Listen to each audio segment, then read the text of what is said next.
Everything Has Changed, the duet with Taylor Swift and Ed Sheeran. Really nice for first time players, nice bassy chords. Should sound something like this.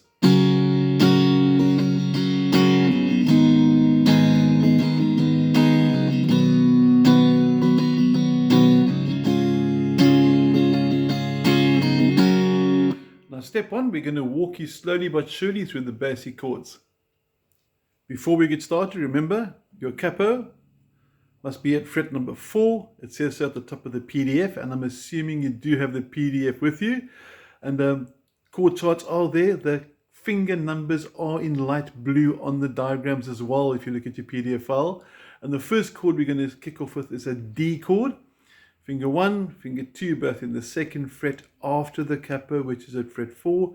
And ring finger goes into string number 2, fret number 3.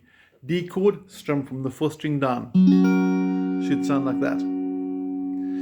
Next up, we're going to look at E minor, a nice easy chord, fingers 1 and 2, also in the 2nd fret, string 5 and 4, followed up by G. Now, I want us to notice quickly before I change to G that the first finger doesn't move from the E minor. So here's your E minor, you just did it. When you change to G, middle finger number 2 goes to the top, 3rd fret, and ring finger goes all the way to the bottom string over here on the 1st fret, 3rd fret, 1st string. And then after that, we got an A chord. Now, A looks like this, fingers 1, 2, and 3. You may, if you want to, swap fingers 1 and 2 around. I've got little fat fingers, so I find with the capo at fret 4, it sort of limits my space. So even though fingers 1, 2, and 3 are all still in the 2nd fret on strings 4, 3, and 2, I find swapping fingers 1 and 2 easier for me. I'm happy with either variation. So your chords again from the top. D, E minor, notice minimal finger movement. G, and you'll notice the thumb hasn't really moved. A, and when you go from the A back to the D to loop it, you'll notice that finger 1 doesn't move if you're using my variation of the A chord. Otherwise, it's still a small movement, quite acceptable to the back to the D as well. Now onto the strumming pattern, which should look something like this. Now I'm not using a pick for this. You may use a pick if you'd like to. I'm quite happy with fingers or pick technique for this. But the most important thing is the rhythm, which should sound like this. Now at the bottom of the PDF file, you'll notice there's a 1 and 2 and 3 and 4 and 1 and 2 and 3 and 4 in blue. And underneath are some down arrows and there's some up arrows that indicates the direction of the strumming movement. And also very important, we'll notice that if there's an arrow under the number, like the 1 or the 3, it's always a downward strum. If there's an arrow under the and, the plus sign, which is the and, we always strum up.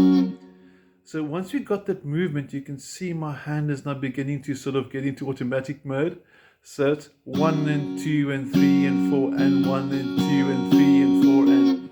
So you let your hand get its own rhythm. So we want to avoid this. What I'm going to do now is bad. 1 and 2 and 3 and 4 and. Because my hand's stopping, I tend to lose my momentum. I want to keep my hand working, and that's very, very important. Okay, so one more time with me now. I'm going to count to 4 and you can play along with me. 1, 2, 3, 4 and 1 and 2 and 3 and 4 and 1 and 2 and 3 and 4 and the tricky part there is the 4 quick strums going and 1 and 2. Be careful not to pause. I've seen some students go and 1 and 2, which will be wrong. So keep your hand moving the whole way through.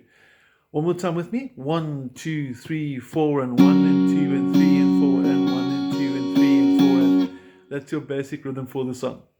Now, the trick over here now is to play what we just did once through for each chord. So I'm going to bring this hand more into view now. I'm going to change the camera a little bit. And now we can see the chord changes. You can see the strumming hand. And it should be something like this. I'm going to play it through twice in a row if you want to join me. Remember, your chords are D, E minor, G, and A. And then repeat it. 1, 2, 3, 4, and...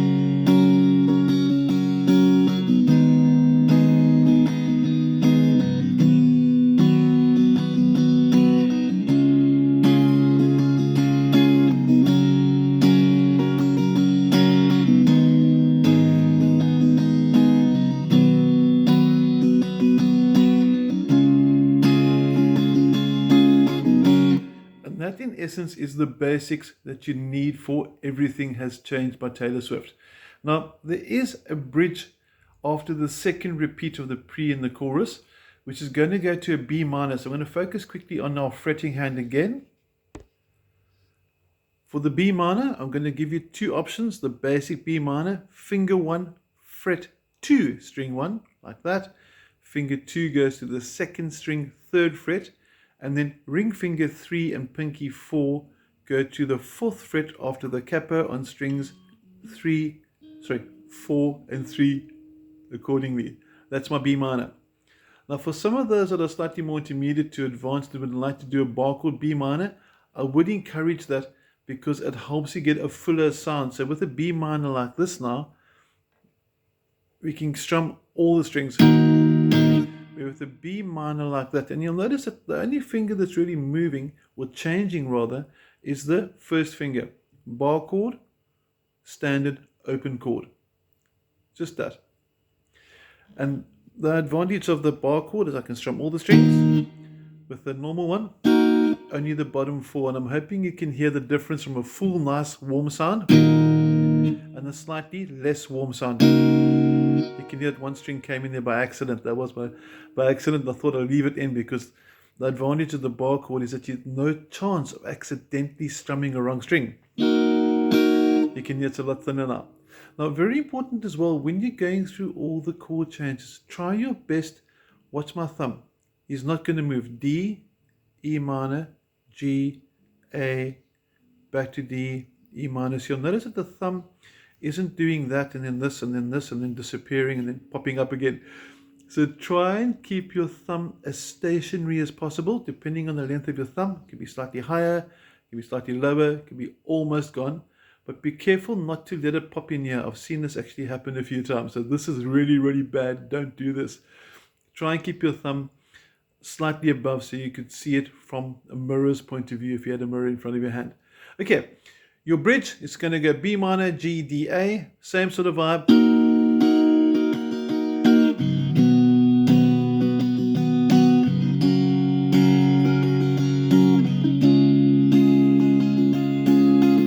And the nice thing with this song over here, other than a really, really awesome story about sort of childhood sort of love or whatever you want to call it, it's a really cool song, but it's a nice one to practice your rhythm and your strumming with. So I'm hoping you enjoy it. Nice chords, D minor, G, A. Watch for the B minor in the bridge. Make sure you got your rhythms going. Make sure you got the counting at the bottom as per the strumming pattern and the arrows. And if you've got any questions, please don't hesitate to drop me a WhatsApp or message me. Have an awesome day. Cheers.